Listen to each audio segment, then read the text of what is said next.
Stephen, it's just been absolute chaos here in the last 10, 15 minutes. The army did move in, as you said, into Tahrir Square, where there was a sit-in that had continued. Hundreds of people were still inside their tents, and they had vowed to continue their sit-in until they see Hosni Mubarak, the former president, attend his trial.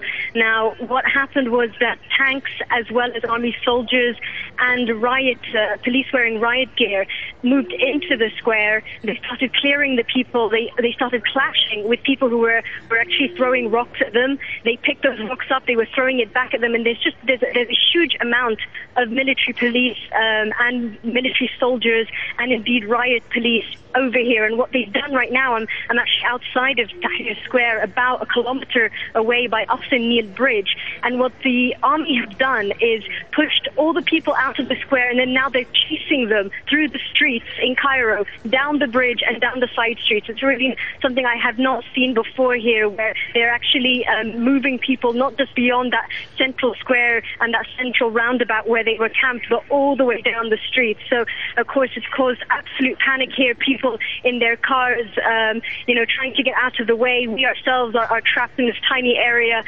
underneath one of the subway stations, just trying to find shelter. And meanwhile, we are hearing the sounds of what sounds to me like sound grenades being fired up in the air. Of course, the local population, the residents here, think that that's gunshots, so people are screaming in the streets. It's just been absolutely chaotic the last 15 minutes. So the police at the moment, Sherine, are firing into the air. Had the protesters been asked to leave the square for Ramadan?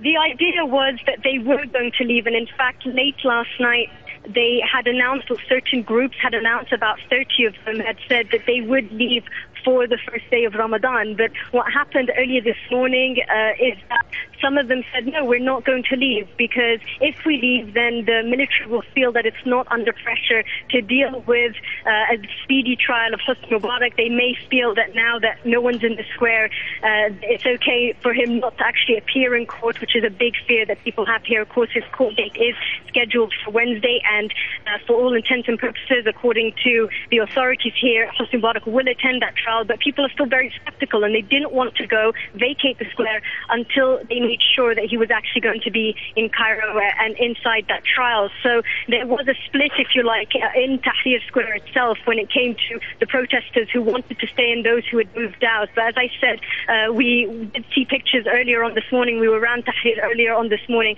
and there were a good 200-300 people who were still camped out. And are there still 200 or 300, or have the police moved them out now? Oh, no, they've absolutely moved them out. I mean, I can get a glimpse now of the square itself. And from my vantage point, which is sort of half of the square, I can see that it's just filled with tanks and army soldiers. They're standing there, and there aren't any people. They've essentially driven out all the people. It's difficult to tell. Just right when I'm speaking now, I can tell that there do seem to be some civilians moving around.